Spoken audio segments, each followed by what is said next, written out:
প্রথম স্বামীর ঘর যে করতে পারে না, সে দ্বিতীয় স্বামীর ঘরে গিয়েও কিন্তু সুখী হতে পারে না। একটা কথা বলি বোন, ছোটোখাটো ব্যাপার নিয়ে স্বামীকে তালাক দেওয়ার কথা চিন্তা করবেন না। কারণ মানুষের জীবনে ছোটোখাটো ভুল থাকে, আর এই ভুলগুলো সারা জীবন থাকে না।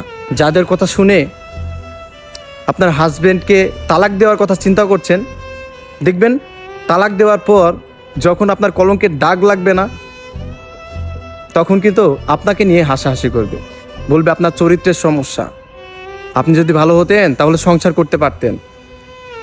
গীবত গাবে মানুষের সামনে গিয়ে। দেখেন, এই দুনিয়াতে না কেউ কারো ভালো চায় না। আপনার কাছের মানুষগুলোই কিন্তু আপনার ক্ষতির কারণ হবে। তাই আপনার ভালোটা আপনাকে বুঝতে হবে। একটা মেয়ে বিয়ে করার পর তার আপন ঠিকানাই হচ্ছে তার স্বামী।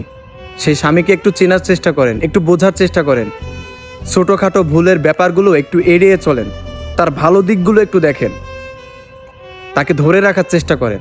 ছেড়ে দিলে তো সব শেষই হয়ে যাবে। শেষ করার কি দরকার?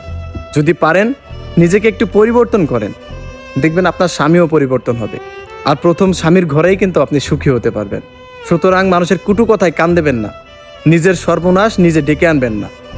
একটু ধৈর্য ধরেন, আপনার জীবনও কিন্তু পরিবর্তন হবে।